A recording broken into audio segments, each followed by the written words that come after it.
So hello, everyone. Thank you very much for coming today. The work we're talking about is in a quite preliminary stage. You can hear me okay? You can hear me okay? Yeah. Okay. Quite a preliminary stage, so it's really good to have a really good turnout of interesting people to help us figure out what we're learning and how we should be messaging this stuff. The project that we're talking about today is called Demanding Power, and it's all about energy protests. But it's part of a larger program, which is the A4EA, which is Action for Empowerment and Accountability, which is a DFID-funded program working in fragile and conflict-affected settings, chiefly now Burma, Pakistan, Nigeria, and Mozambique, but previously also Egypt. So contexts which are fragile, conflict-affected, in which public authority is very fragmented. This is one of 4 work streams in this current phase of this program. I'm Naomi Hossain. I'm at the Accountability Research Center at American University, and also IDS, yes, also IDS still. Umair Javed, who's an assistant professor at LUMS in Lahore. We have Dr. John Bonifo, who is a professor at Ocean State University in Nigeria. Dr. Euclides Gonçalves, the director of Kaleidoscopio in Maputo in Mozambique. And Professor Tade Aina, who's the director of the Partnership for African Social and Governance Research, which is based in Nairobi. So we have a good range of speakers for you today. I'm going to kick off by telling you a little bit about what we've been doing and why we've been doing it. And then our leads for the Pakistan, Nigeria, and Mozambique teams will talk a little bit about the emerging findings. Tade will end off with talking about why all of this matters for policy and practice. So, oops, there we are. So, you know, who watched the news last year? Who was in the news last year, in fact? Anyone on a climate strike last year? Yeah, some people, yeah. So all of this is going on. Greta Thunberg is going off about fossil fuels being the devil's spawn and all that's true. But at the same time, we've also been having enormous numbers of other kinds of protests around the world. I have catalogued 9 in the last year, in 2019, massive energy-triggered protests that went off into quite significant national political crises.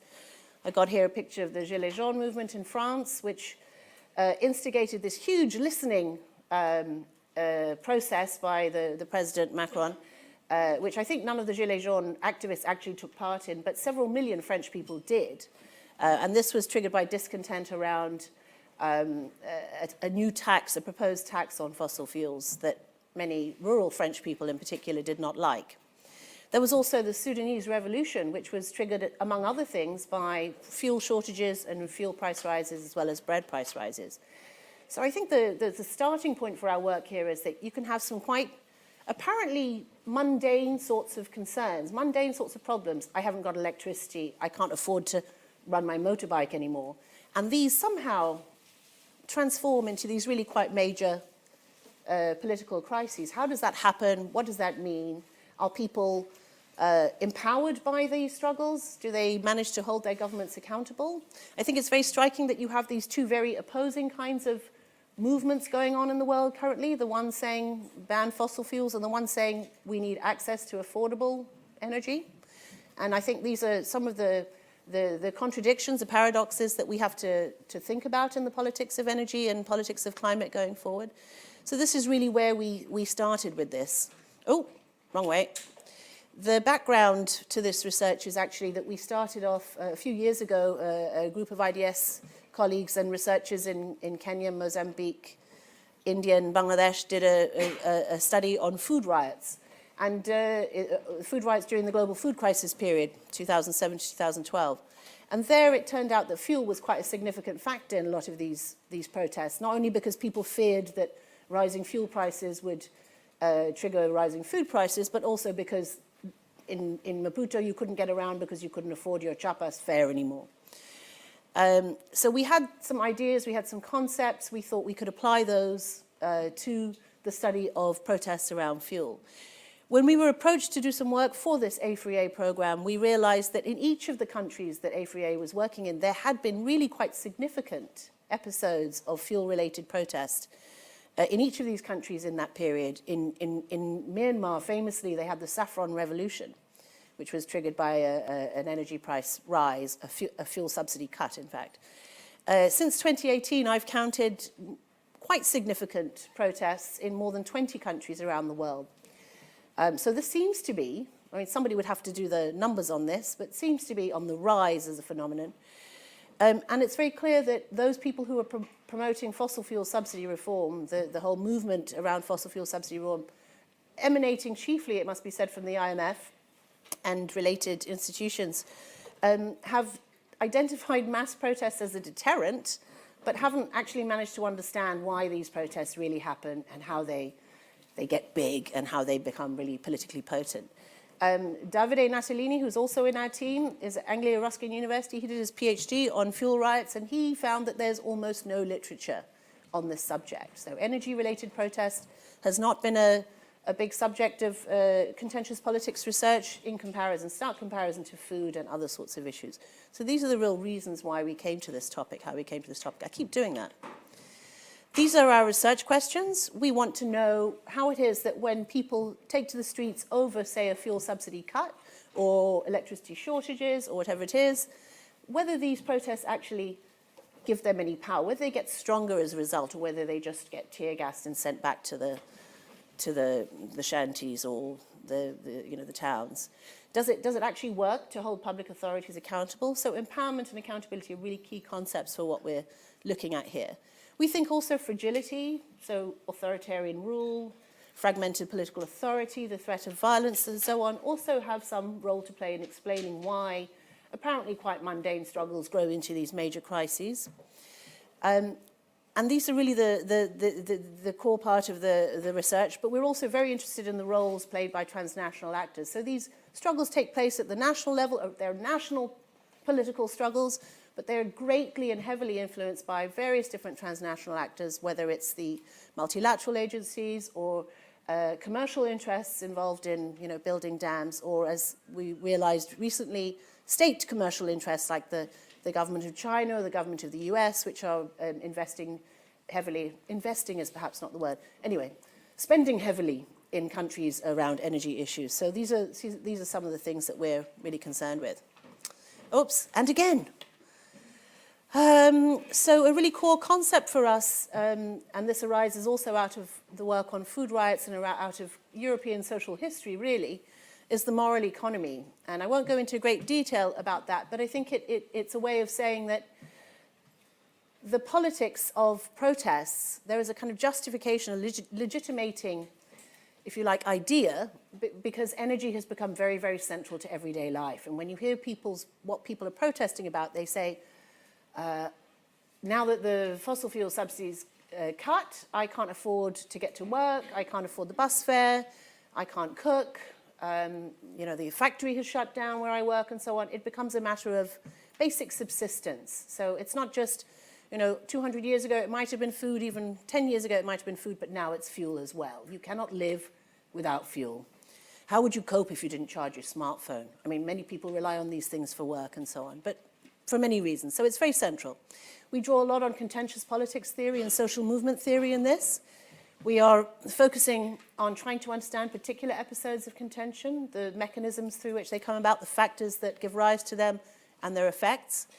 We have two main elements to this research.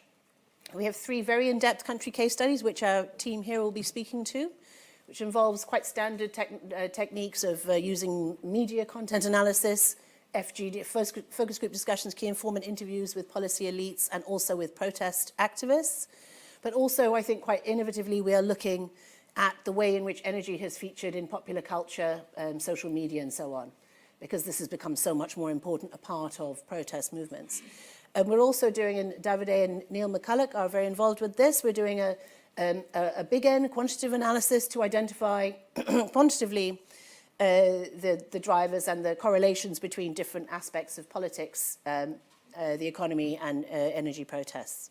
So this is all going to come together, in the next few months in a really brilliant way. So we're really focusing on particular moments where contention, where protests around energy really reached peak. In Mozambique, there were these moments. In Nigeria, 2007, particularly 2012, and in Pakistan, particularly around 2012.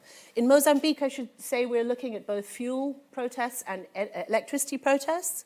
In Nigeria, we're only looking at fuel related protests because they're very significant there. And in Pakistan, we're only looking at electricity-related protests. I wanted to show you these examples on the right of the way fuel has featured in popular culture. The top is a still from Azagai is a Mozambican rap star. And in fact, he was the co-author on our working paper on this subject, which I think is very cool. And he was very influential in the 2010, wasn't it? 2010 protests. He had an infamous song that turned into a ringtone, which was a kind of call to arms for the protesters, power to the people. And I think he did some time in jail for that. This one I love. You see the one in the middle, the fuel. This is from Nigeria. It's a chap who's holding on to, sleeping with his jerry cans because fuel has become so precious in Nigeria. They have some really hilarious ones from Nigeria. Very typical, great Nigerian sense of humor, I think, there. But also from Pakistan, you see what happens to your eggs when you leave them in your fridge because there is no electricity. So I'm now going to ask each of our country team leaders to speak a little bit to, first of all, what are the mechanisms that turn protests around energy, quite mundane, specific protests around energy, into national political crises? You've got 2 minutes. Thanks, Naomi. Sorry, can you hear me? Is it audible? Okay, yeah. Okay, great. Thanks, Naomi. So in the Pakistan case, what we were basically doing was we documented sort of a universe of electricity-related protests that had happened between 2005 and 2015. And we were able to find up to about 528 separate incidents of protest that took place around this time period. But what was quite telling was that some of these protests would actually come together in the shape of much larger forms of contention. So these would be multi-day, multi-location protests, often would turn quite violent. So out of the entire universe of protests that we had, about 30% became explicitly violence, which involved either coercion by the state, so by police retaliation of some sort, or by burning down or arson of public buildings, vehicles, and so on and so forth. So some of these major episodes of contention, there was one in October 2011, then another one that we in particular are studying in depth, which sort of has 2 phases, an earlier phase in April 2012, and then another one in June 2012. And the June 2012 becomes really violent, and we end up with multiple casualties, deaths, injuries, hundreds of thousands of people protesting in different locations across the entire country. And so the interesting question that we want to explore is what made this shift take place? Why was it that from localized protests around service delivery, temporary disruptions to supply, what we call unscheduled outages, so everyone expects a certain degree of outage, but when that expectation is breached, people sort of coming out. And so at the heart of it is the grievance. And the grievance was that electricity is seen as a fundamental right by citizens now. It is very much intrinsically seen as part of the social contract that they have with the state, and that social contract is repeatedly violated through the presence of unscheduled load shedding. That gives you the grievance part of it. But the mechanism that translates it from a grievance to an active form of contention for us was electricity outages affected everyone. So it wasn't just non-elite actors, it wasn't just workers, laborers, farmers. It was also large landlords, it was businessmen, it was marketplace vendors, traders, all sorts of groups were involved in mobilizing against it. And I think that sort of really broad-based mobilization allowed it to become such a pervasive phenomenon and would obviously contribute to the degree of centrality that it had in political discourse around that time. What also was particularly true for the Pakistan case was that it mapped on quite well to anti-government sentiment and anti-government mobilization, especially in the largest province of Punjab, where opposition political parties were able to utilize this underlying resentment against outages and translated outages, corruption, inefficiency, all of that bundled together into sort of broader discontentment. And it was channeled through the shape of public protest, in which the trigger would often be these large-scale outages. And then ultimately, I think what allowed this to, again, move from one locality to a larger scale was also just the diffusion of the grievance through both things like pop culture. So discourses around outages dominated everyday conversations pretty much across mainstream media, across social media. People would often communicate in terms of the first question would be, how many hours of outages have you had over this time period? And this would be true regardless of what income group or what social economic profile you actually came from.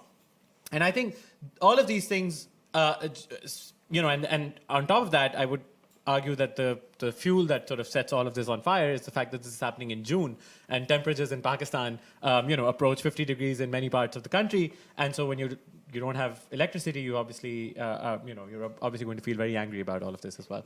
So I think a lot of this has come together, and we're sort of passing through these different pathways that allowed for this shift in scale.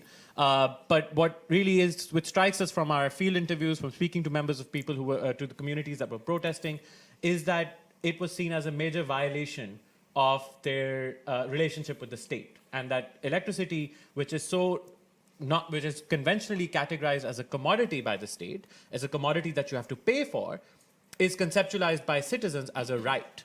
And it should not be predicated on their ability, its presence should not be predicated on their ability to pay, but rather on the fact that they needed to survive, to participate in society.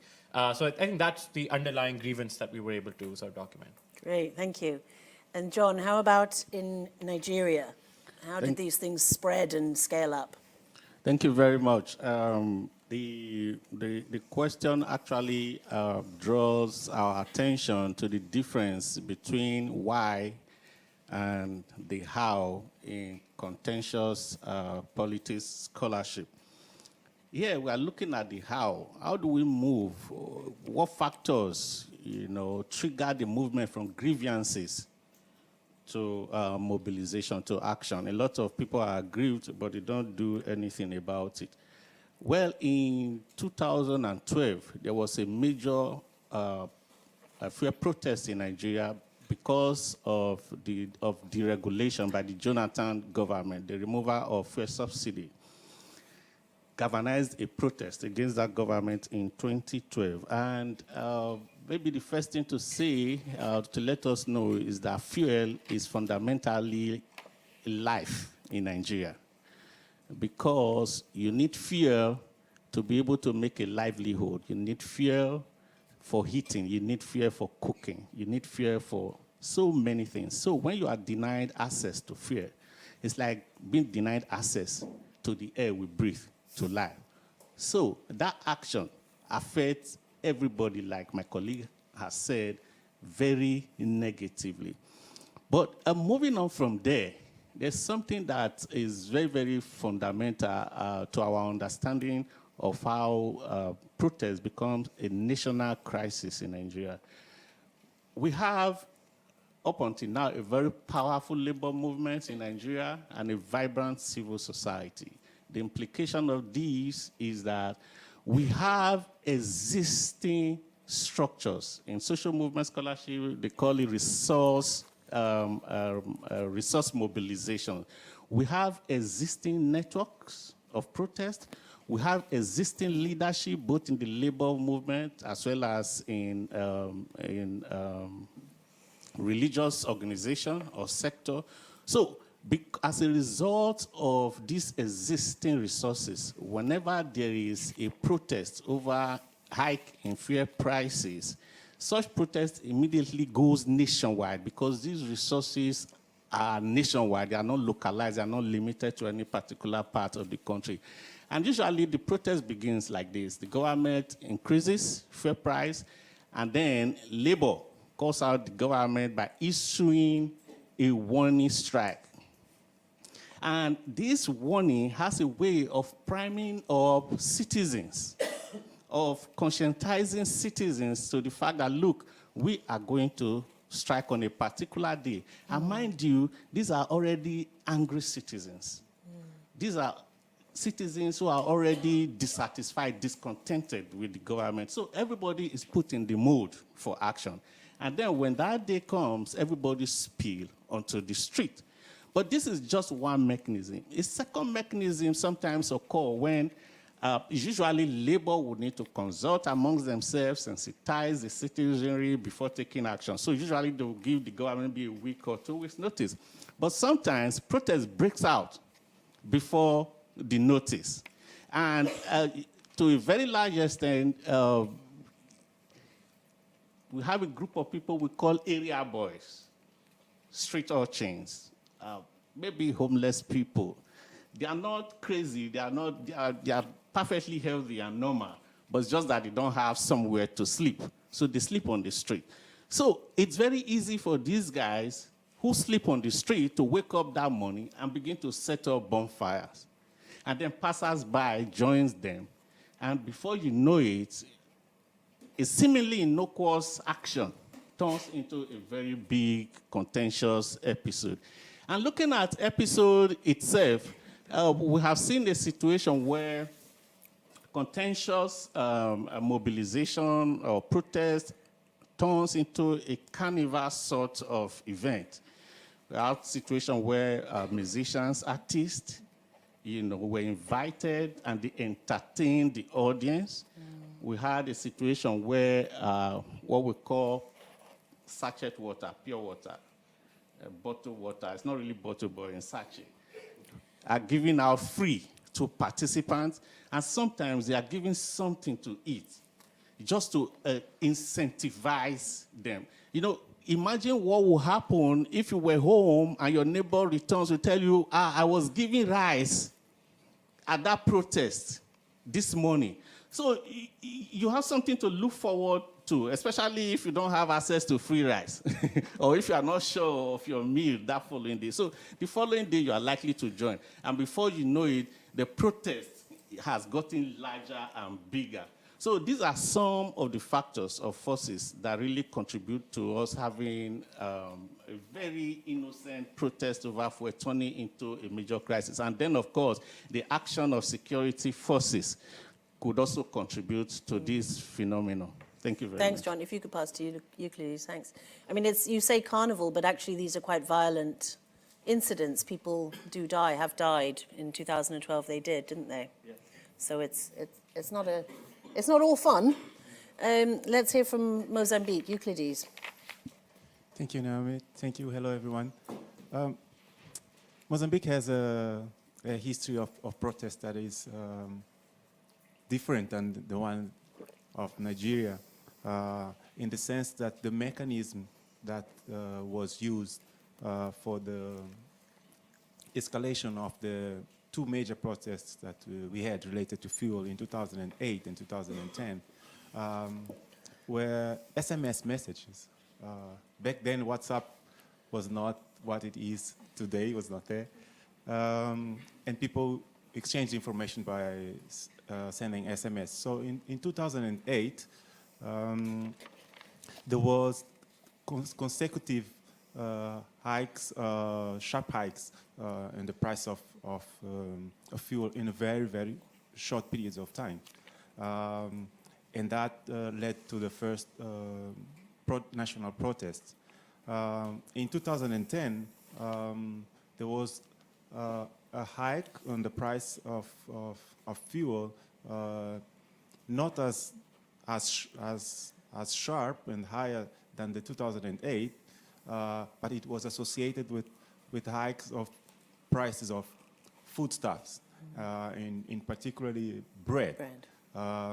So if you think of the centrality of fuel to economy, like the Mozambican economy, you realize how the hike in the price of fuel spills over to other products that citizens need for their basic everyday livelihood. This is especially so in the capital cities, and in particular in Maputo, the capital city of Mozambique, which has been the epicenter of these major protests. There where you have a higher level of inequality. So the poorest, some of the poorest people in the country will be found exactly in the capital city. So these sharp hikes in the price of fuel have also taken place in a context in which there was a climate of general dissatisfaction with the government, growing living costs rising on an annual basis, and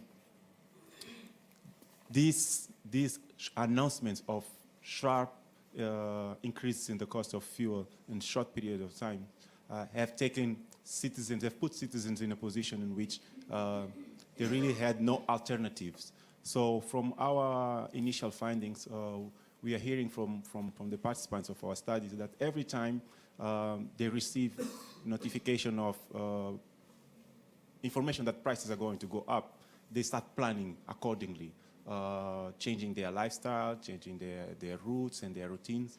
But when they happen at a very, very short notice and across the board, affecting all other related products across the board, they really have no option other than to protest.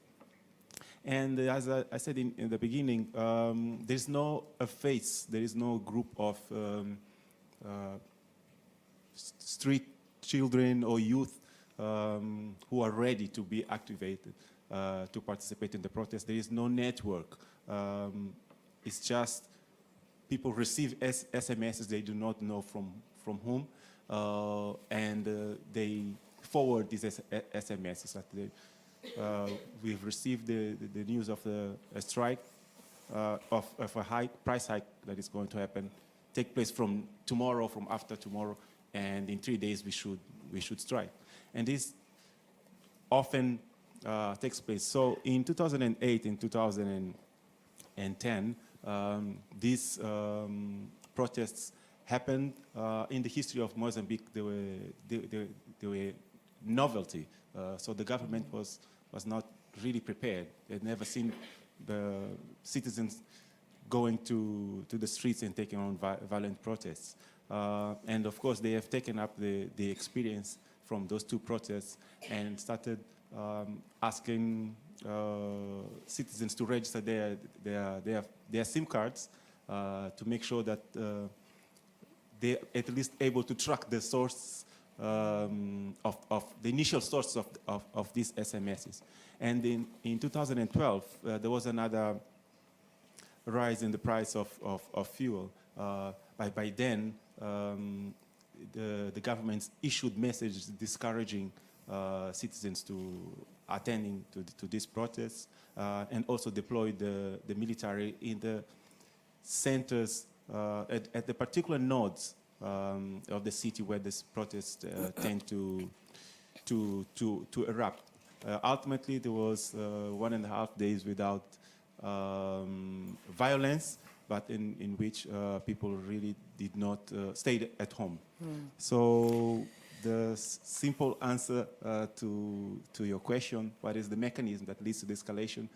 It's a context of larger dissatisfaction with government performance, but the short notice and high rise in price of fuel that are then circulated by SMS messages. Great, thank you, Cleo. So we have quite a variety of mechanisms going on here. We have the media and popular culture playing some role everywhere, discontent with government, it seems, playing some role everywhere, but civil society, labor unions, political opposition, present in different ways, working in different ways, and government repression appearing at different times. I think it's really reasonably well known that when governments call out the tanks or the tear gas, bring out the tear gas, that's usually when these things get very big because people are outraged.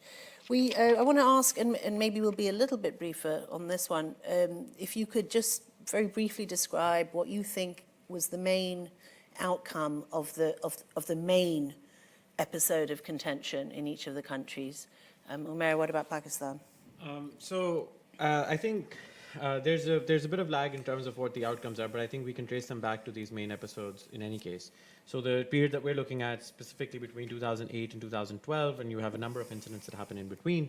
I think one major outcome that does happen is that electricity and the supply of electricity becomes sort of almost the single most salient issue on which political contestation is now taking place in the electoral realm. So ahead of the 2013 general election in Pakistan, electricity becomes a central plank of the political opposition. And the party that ultimately wins the 2013 general election does so on the promise of restoring electricity supply.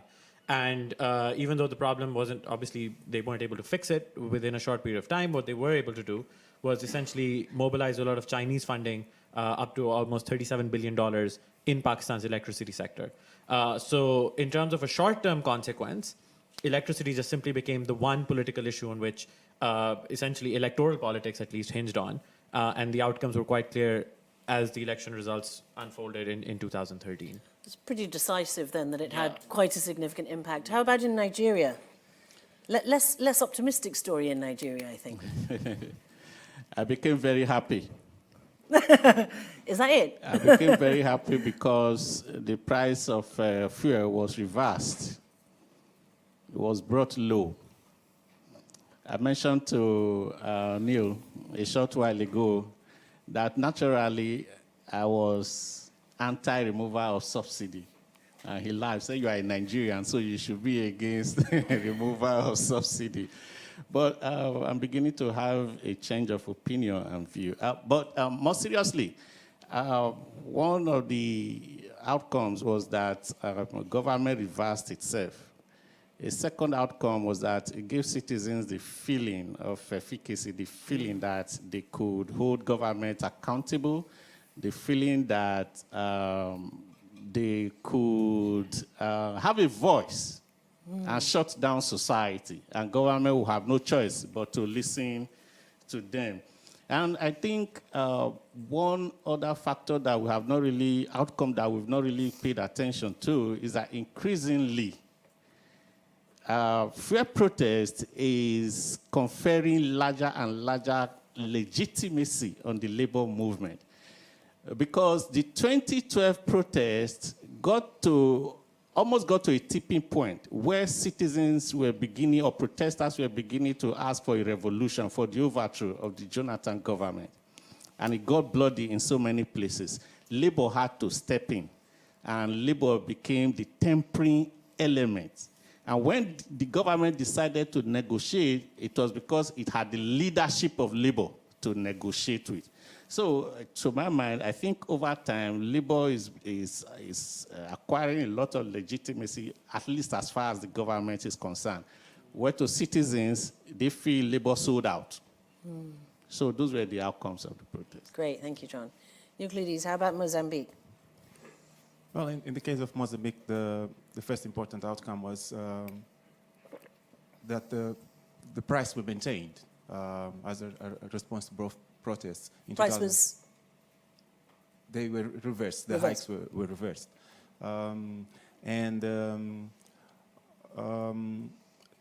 Subsequently, there were price hikes, but these now came better paced and shorter increase.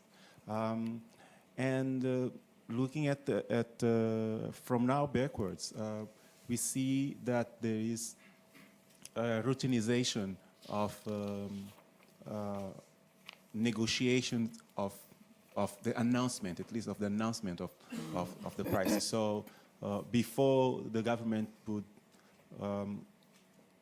simply decide on the new prices and inform, but now they're developing mechanisms to provide detailed information of why prices are going to go up, often referring to global markets, and when these prices are going to go up, giving people some more room to prepare. In any case, it's still we're still in a situation in which we don't have formalized institutions where citizens can voice their concerns and engage in formal negotiations. But if we compare with the years prior to the protests, at least there is some level of answerability that has been gained as a result of this experience. Great, thank you. Tade, I'd like you to take us into the realm of, so why does any of this matter? What does this matter for policy and practice, for accountability, empowerment, but also for energy, fossil fuel subsidy reform in particular? Thank you, Naomi. Good afternoon, everybody. We've done about almost a year of field work and research. We've actually used a set of sophisticated methods, and some of our findings are coming out together, and we are finding commonalities in these findings. First, we are beginning to see that what we are talking about is a really heavy amount of resources, a lot of money in subsidies, that these are sectors in which there's tremendous investment both internationally and locally. So these are sectors, this sector we're talking about, it's really a very important strategic and significant sector in our countries. It actually constitutes almost the lifeblood and has implications for policies and our budgeting, how we run our three countries. There's a commonality of that. We have also found that these sectors are opaque, they lack transparency, they are governed by technocratic and bureaucratic principles and leadership.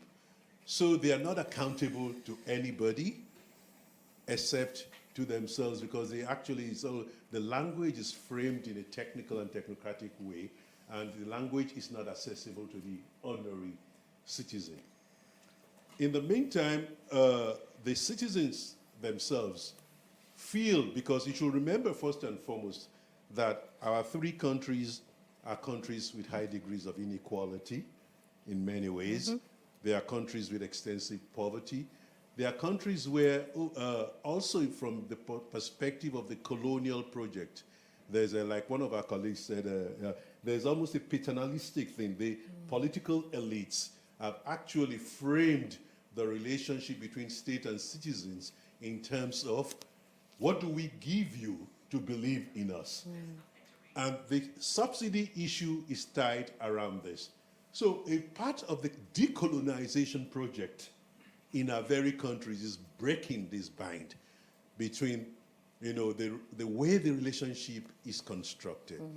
So our citizens see this relationship between subsidy, because they don't get anything else from the countries. The roads are bad, they are taxed in certain ways. They feel that this is a social contract, that these subsidies represent a kind of right.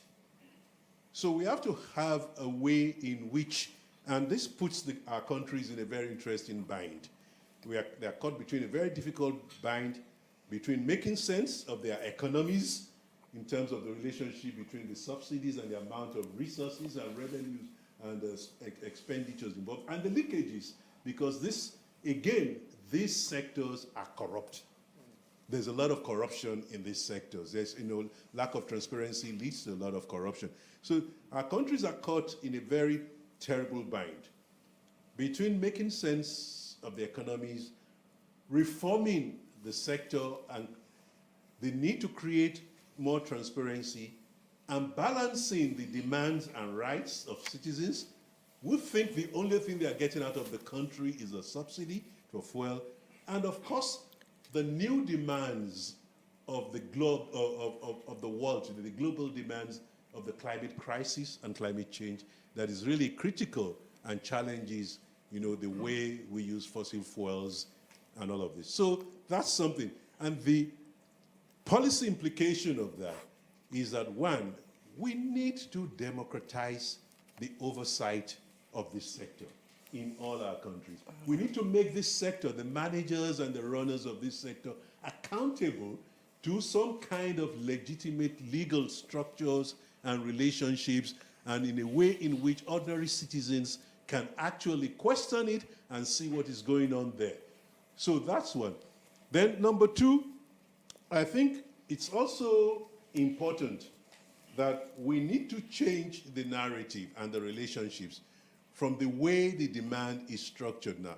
If we democratize it, if we make it transparent, then we can really explain why some of the demands are not sustainable, and we can show the directions in which whatever savings are made from this subsidy issue, how they are used. So citizens can claim it's not Jonathan telling citizens about sure pay. Sure pay is a social protection strategy. So citizens themselves have a hand in determining what the proceeds are in a legitimate and systematic way in which they have, they claim their citizens' rights and obligations. So that's another thing. And I think there's so we're saying a key policy element first is democratizing the oversight, making sure that they're legitimate, correct oversight. The second policy situation is the need for communications, for this sector to be transparent and for citizens to be able to understand what's going on in this sector without any degree of technical esotery.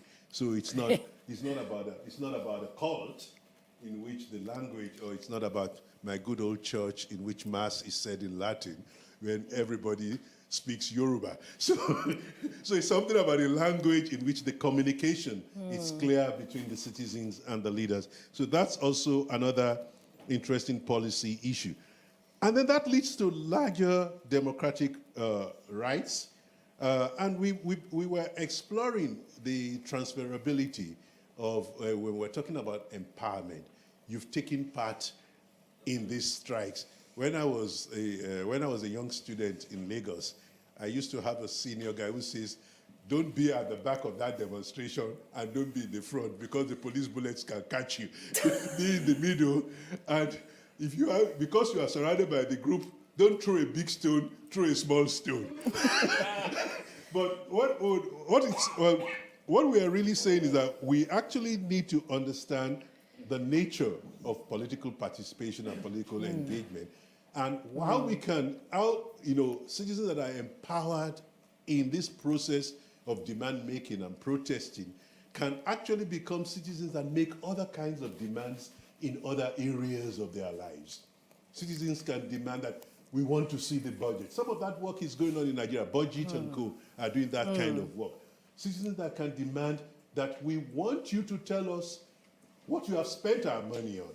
So those are some of the kinds of things that we can say are gains and lessons from this in terms of policy implications. We're looking at a wider area as a group. And this afternoon we did an exercise, and I can remember Professor John Gaventa telling us that we were too ambitious in some of all kinds of the policy implications of this work. But it's something to, it's something to think about, and we're working on it. And what's important is what is doable and what is achievable over a particular point of time. Great, thank you, Tade. And I love the fact that your professor gives you advice on how to protest. I hope you're getting these lessons at IDS as well. Yes, absolutely. So we are going to, yes? Very quickly, as part of that joke, if you stay in your hostels in Nigeria in those days, that's where the police are coming first. So they never catch the protesters because the protesters are in a crowd. They catch those who are not protesting, who are staying in the halls of residence. Great, so we're going to now have some time for Q&A, and we'll break at 2, and then we're actually going to finish at 2:15. So I'm going to take 3 questions. Could you please put your hands up? And the first question always goes to a woman, because research shows that's the right thing. Please say your name and... My name is Abir. Thanks. I'm a PhD student at SPRU. And my question is regarding, well, first of all, thank you very much for interesting insights. My research is actually about the diffusion of renewable energy in a conflict zone, which is Yemen. And my question is regarding the case of Mozambique. You mentioned that some of the reasons why some of the protests turned into violence was because it was sudden and people didn't have time to prepare. So my question would be, what sort of strategies would people actually prepare to account for the increase in price? Great, Thank thanks. you. We're going to take 3 at a time. Miguel.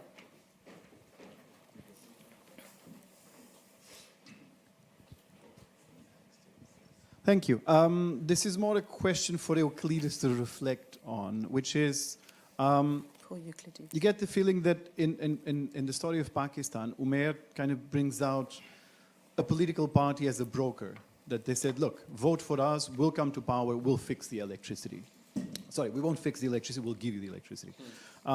John's case in Nigeria was the same thing. You get the feeling that there's the unions playing a role of brokering between citizens and the state. And in Mozambique, there's a silence there of who's brokering. Euclides. What's going on there? We'll take 1 more. Robert. Wait for the microphone, because so everyone can hear you. They're recording this, by the way. It's about the comparing these riots and protests with others, which have got other characteristics, or ethnic or political, more overtly political. What about the attitudes of the so-called forces of law and order, the police and the army? I mean, they are also affected by these prices. Their families are affected. I mean, are there indications, for instance, that the families might be exercising pressure on them to make them more moderate for this sort of protest? It's a very good question. This, by the way, is Robert Chambers. He didn't introduce himself. I guess he thought he didn't need to. Right, so we have three. I want to take the law and order forces question, but Tade may also have some views on that. Euclides, you have some questions to answer. Why don't you go?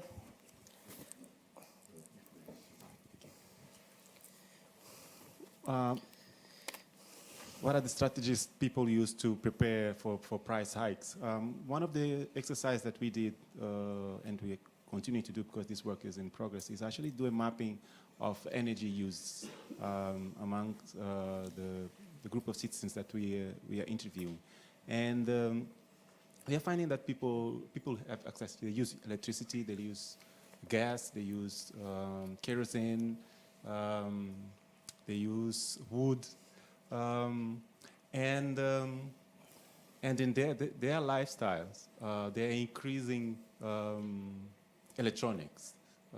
So in the case of electricity, so back in the days you would have one old TV and a radio probably. Now you have a TV, radio, microwave, fridge, deep freezer, and so on, and the list goes on. So what happens is that each household has different sources of energy.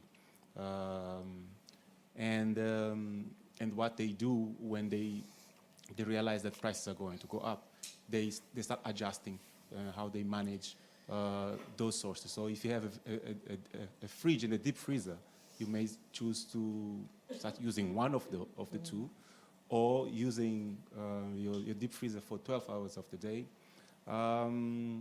And in terms of the cooking, you also distribute the foods that take much longer to cook. You may want to use the energy sources that are cheaper. That is in relation to electricity in particular. In relation to fuels, well, in the middle of the year, you can't change the place where you work or where your children go to school. But you can make arrangements with your relatives on how people transport, with your colleagues, and how you move.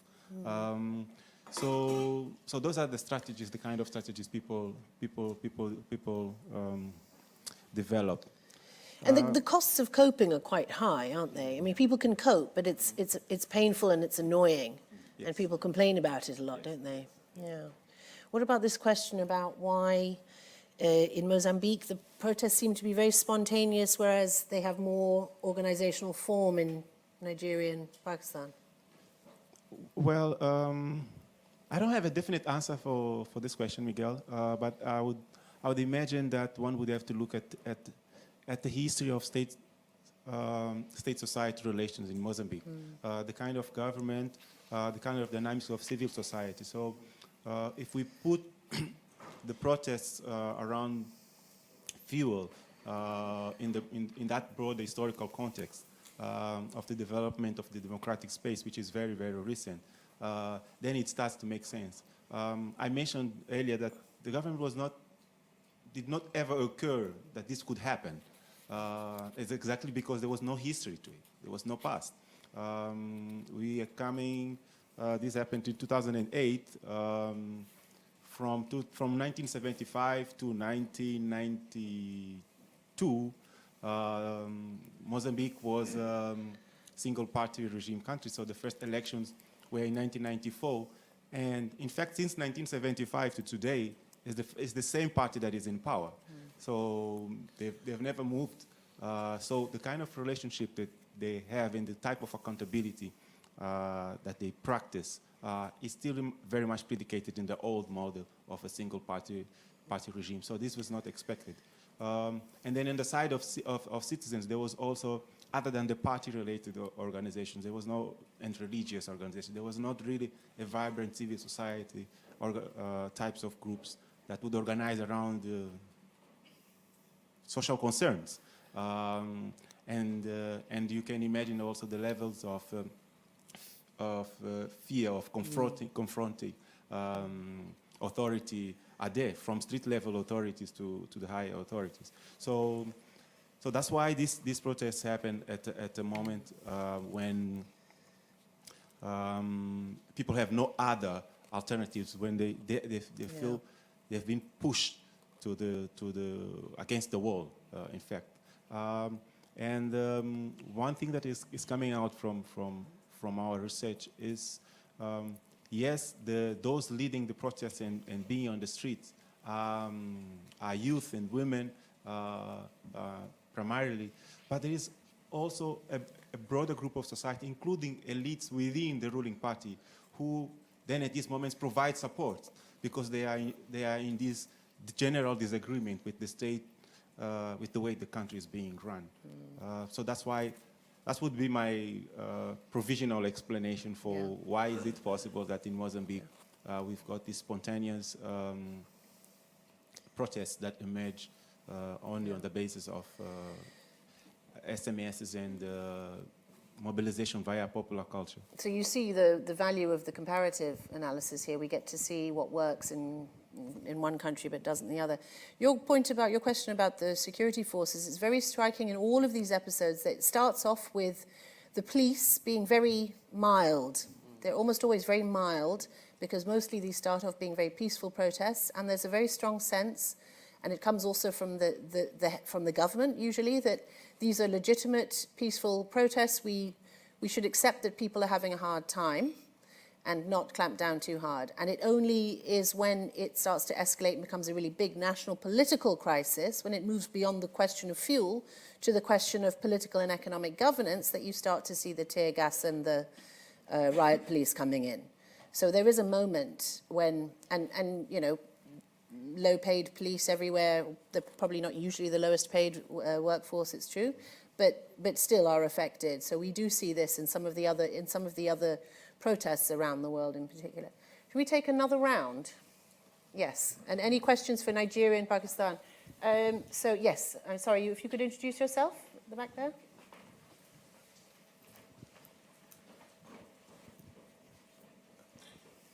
Thank you. My name is Amro. I'm from Sudan. I can't hear you, sorry. From Sudan, did you say? Yeah. Hey, well done. Thank you. So we've had a very painful experience with the issue of fossil fuel subsidy reform and lifting, and it's very, very complicated. That is, on one side, it has escalated into, I don't know, some call it political crisis, but we like to call it a revolution. So now we're kind of in the middle of this very complicated challenge.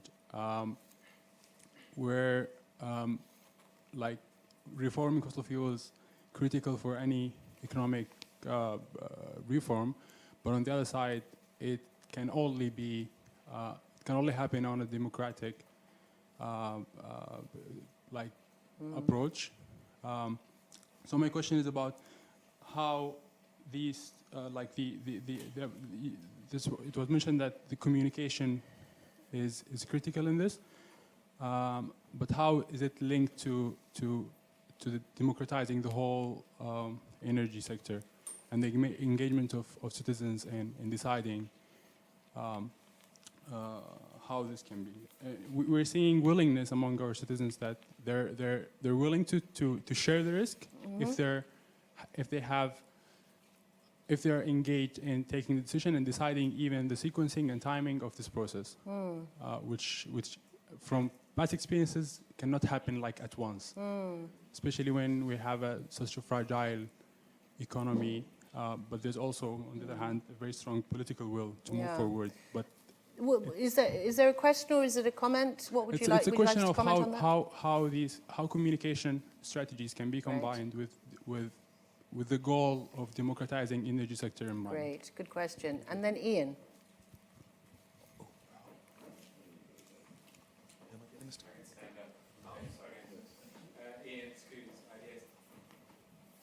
I'm intrigued. I mean, this is a fantastic project. I'm really interested in it. I'm intrigued to know who the citizens are. All of you talked about citizens, but in a very undifferentiated way. Some have fridge freezers, some don't. Some are area boys who don't even have any accommodation. So it's a highly differentiated group who these citizens, so-called, are. And I was just surprised that class, gender, social difference more broadly, in conditions of highly unequal societies with widespread precarity, hasn't been central to your analysis of contentious politics, or maybe it has. Not in the 2-minute slots, but yeah. So there was a question here as well. Hi, Shalewa. I'm originally from Nigeria, and I had a question on Nigeria, twofold. The first one being, with the recent, the 2012 riot strikes that happened, there was a sense that the unions had sold the people out. Have they recovered from that in terms of reputation, and have they, essentially, what avenue do the people have to address any aggravations they may have, given that the unions are not solely exclusively for them? And then you also mentioned with regard to the mobilization, so there's a strong resource mobilization in Nigeria through these avenues of CSOs, etc. Why are they not utilized for other grievances such as security? So there's a huge issue of security in Nigeria, and it may not equally affect everyone, but it is not just a certain elite of people. It is starting to become a big issue. Why is there not more mobilization of other issues beyond fuel? Yeah, all very good questions. Thank you. This has been great. So I'm going to allocate these questions. Tade, you could take the question about Sudan because this democratization of energy reform is yours. John, please tackle Nigeria. And Umair, I'm assigning you to class and gender and why we didn't do it.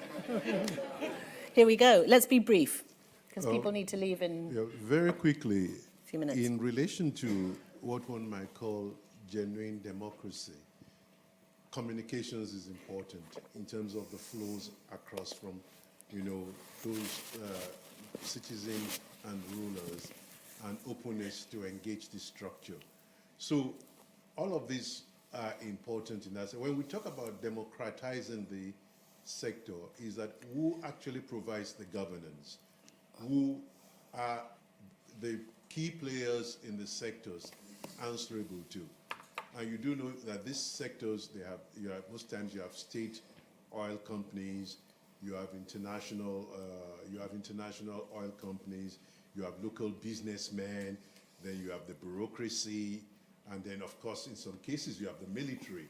They are actually a very important part of this. And then you have all the networks of patronage and networks of graft involved in the system.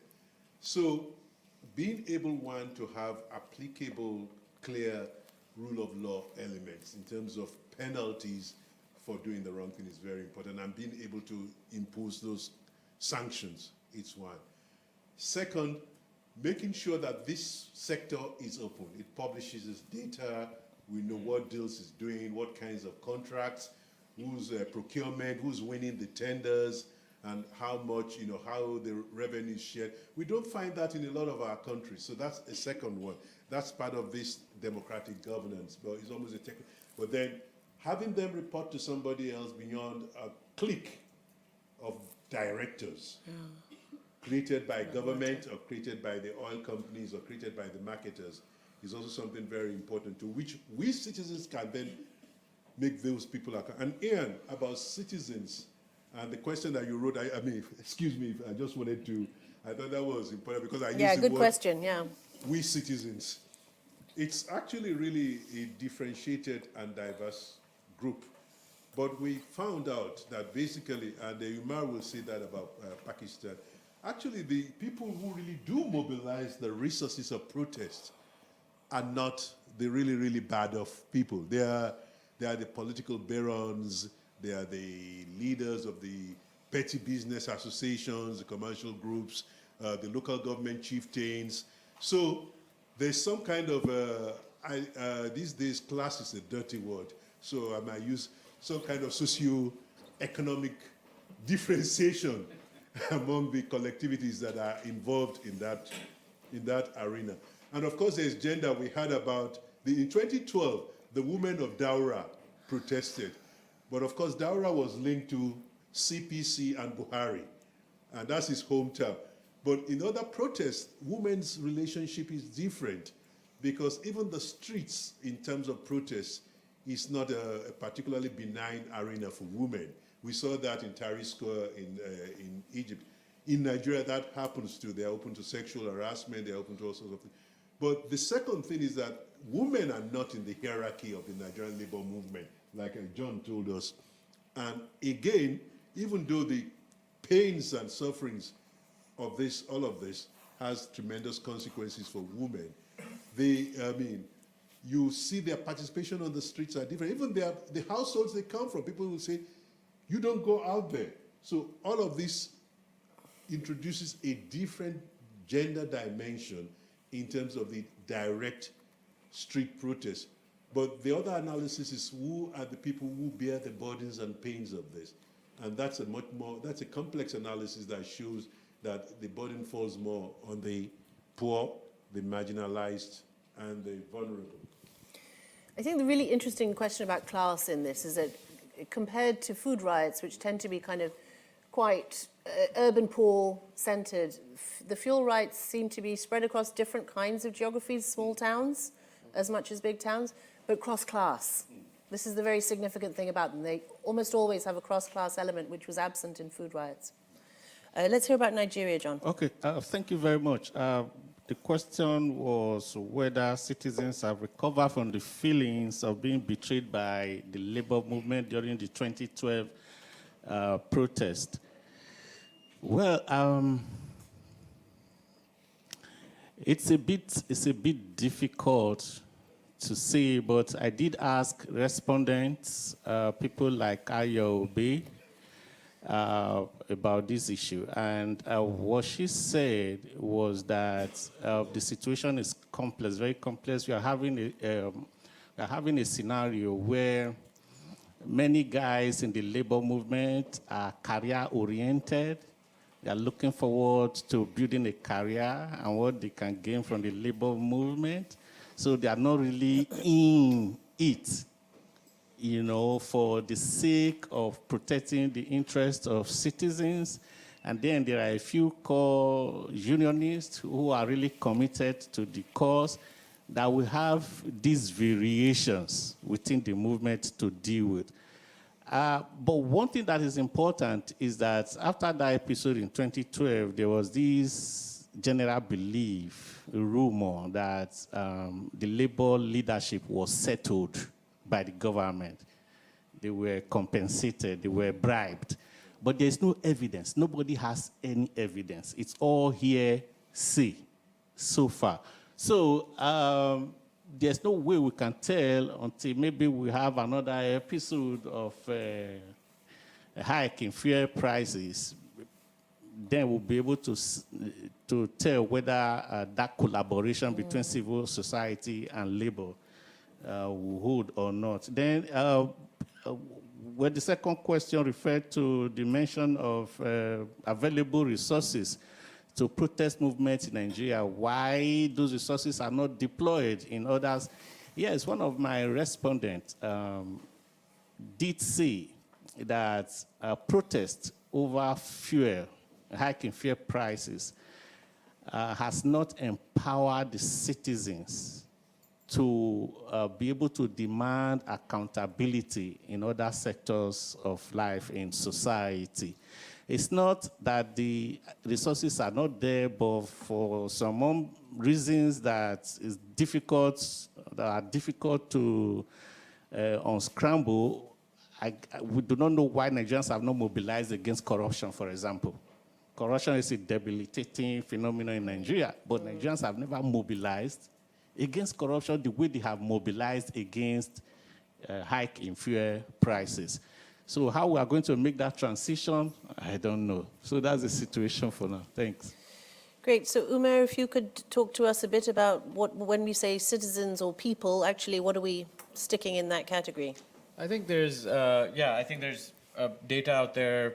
We've done some work in Pakistan's case, but also I think in Mozambique and Nigeria, that shows that it's a pretty broad cross-section. It's not limited to a particular demographic. We have data that shows what occupational profile was of the protesters.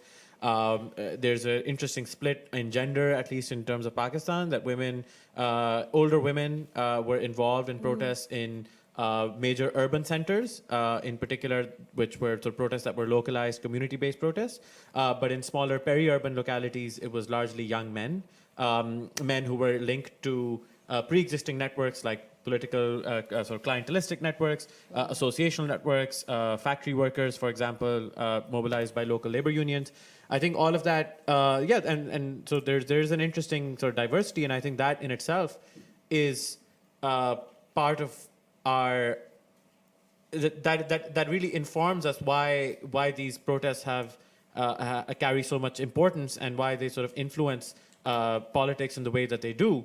It's probably because of that, the wider cross section and the kind of networks that are mobilized for it, because it clearly affects pretty much everyone in society in various ways.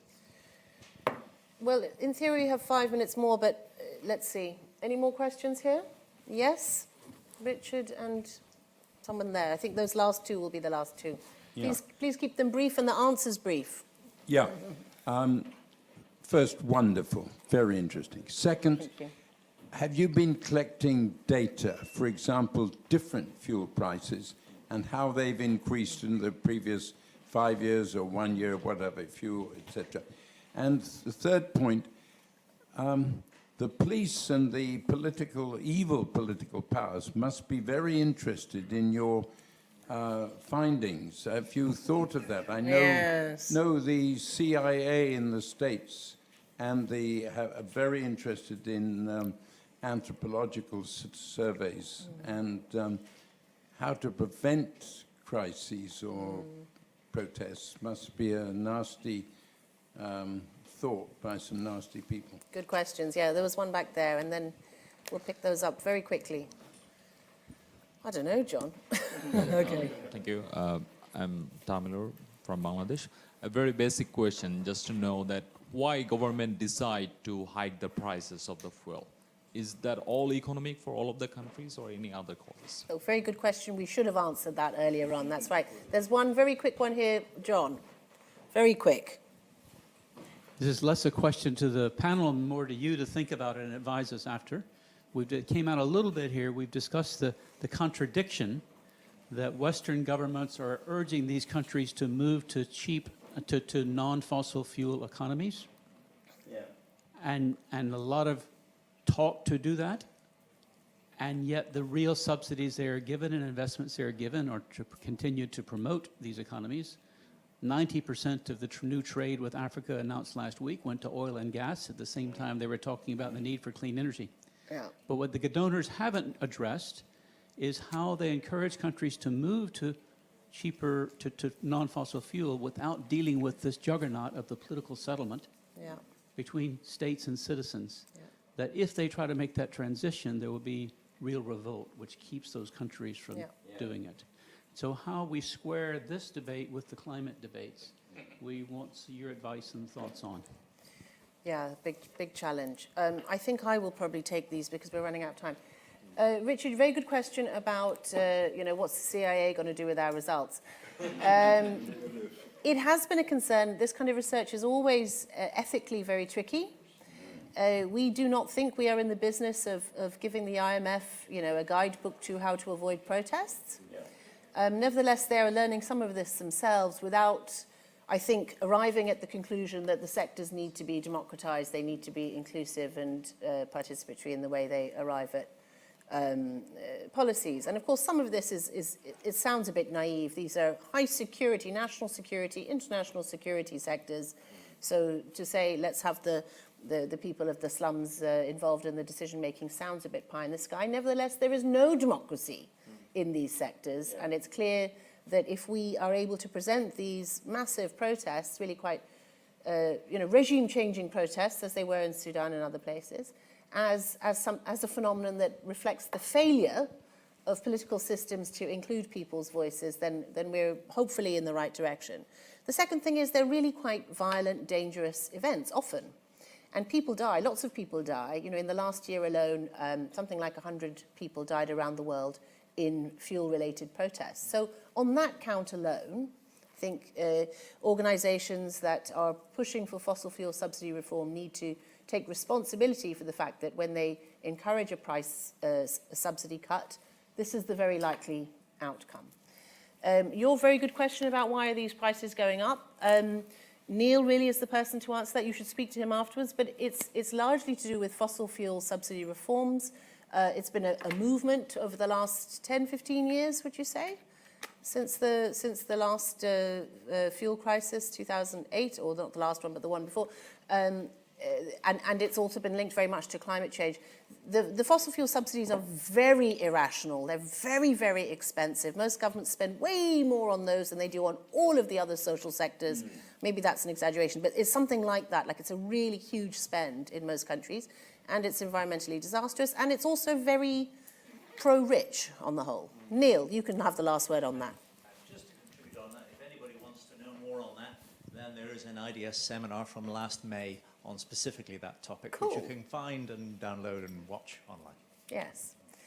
Did we answer all of those? John, we didn't answer yours because it wasn't for us. Are you collecting data on lots of things, how different prices have gone up? We are tracing moments, like key moments where prices have gone up, and the responses to that. Yeah, that's what we're doing. And Davide behind you is correlating subsidies with various political and economic outcomes as well. So thank you very much for being here. Much appreciated.